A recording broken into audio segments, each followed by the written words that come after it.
mot Södertälje C. Avgår från spår 2. Linje 40 mot Södertälje C. Avgår från spår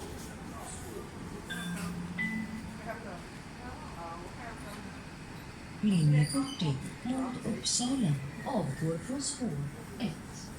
Resa förbi Arlanda kräver både över och resenärer.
Nu är det samma.